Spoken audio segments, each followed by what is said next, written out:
बहुत सारे लोग मैंने देखा एस्ट्रोलॉजिकल रेमेडीज करते हैं, जैसे कि पक्षियों को दाना डालते हैं, चींटियों को आटा डालते हैं, चीनी डालते हैं और इस किस्म के उपाय करते हैं। लेकिन वो उपाय बहुत बारी लोगों को अनुभव होता है कि उन उपायों का उनको रिजल्ट नहीं आ रहा, उनको फायदा नहीं मिलता। और जो हमने अनुभव किया न्यूरो वास्तु में, हमने ये पाया कि उसका एक मुख्य कारण होता है कि उपाय गलत ढंग से करते हैं। तो कारण कुछ भी हो, सुविधा के कारण करते हैं या अज्ञानतावश करते हैं या उनको पूरी जानकारी नहीं दी जाती। तो आज इस वीडियो के माध्यम से मैं जरूर आपको बताना चाहता हूं कि उपायों को गलत ना करें, क्योंकि आप अच्छी भावना से एक उपाय करने जा रहे हैं, एक अच्छा काम करने जा रहे हैं, लेकिन गलत ढंग से करने के कारण आपको उसका बेनिफिट नहीं मिलता। तो सबसे इंपॉर्टेंट चीज है, जो लोग चींटियों को आटा या चीनी डालते हैं, अनाज डालते हैं, और उसमें सबसे बड़ी गलती मैं देखता हूँ कि जब हम लोग मॉर्निंग वॉक पे जाते हैं पार्क में, लोग रास्ते में पाथ के ऊपर ही जहां जहां चींटियों के बिल देखते हैं वहां पे आटा टपका देते हैं, वहां पे डाल देते हैं। ये नहीं देखते कि वो सड़क है कि पाथ है कि कौन सी जगह है, किस जगह पे डाल रहे हैं। तो कोई भी उपाय, कोई भी जीव को जब आप फीड कराते हैं, एस्ट्रोलॉजी के अनुसार कर रहे हैं या कैसे भी कर रहे हैं, लेकिन जब भी आप कोई उपाय कर रहे हैं तो आपको ये ध्यान रखना है कि वो उपाय जिसके साथ कर रहे हैं, जिस जीव को आप दान दे रहे हैं, जिसको आप भोजन करा रहे हैं, उसका वेलफेयर भी आपको सोचना है। अगर आज आप एक बीच सड़क पे खड़े होकर किसी को फीड कराने लगे और आता हुआ ट्रैफिक उसको चोट मार जाए, तो उसका दोष आपके सर पे रहेगा। आपने उसको मजबूर कर दिया वहां पे, वो तो भूखा था, उसके पास तो ऑप्शन नहीं थी, वो बाजार से खरीद के नहीं खा सकता, आप उसको ले गए वहां पे खिलाने के लिए।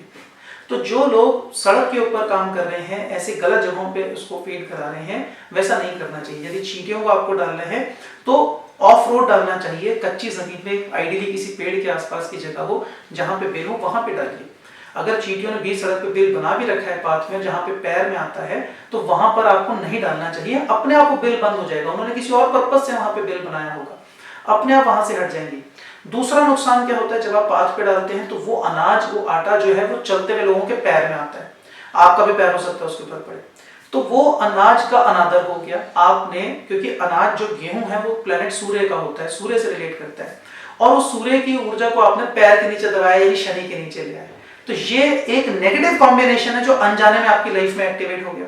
और फिर हम लोग कहते हैं कि अचानक से क्या हुआ, हमारे यहाँ पे डिपार्टमेंटल रेड कैसे पड़ गई, हमारी आंखों में दिक्कत कैसे हो गई, ये अचानक से क्या हुआ, हमारे यहाँ चोरी कैसे हो गई।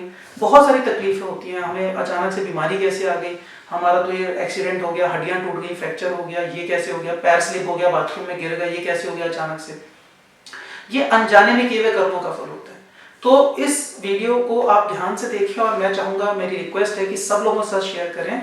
जो भी लोग इस किस्म का अच्छी भावना से, या तो उपाय के कारण या वैसे ही वो सोचते हैं कि हमें प्रकृति में जानवरों को ध्यान करना चाहिए, अपने आसपास के जो जीव जानवर हैं उनका हम ध्यान करें, जीव जंतु का ध्यान करें, तो चींटियों को फीड कराते हुए इन बातों का ध्यान रखें। ऐसे ही एक और गलती करते हैं जब पक्षियों को फीड कराते हैं।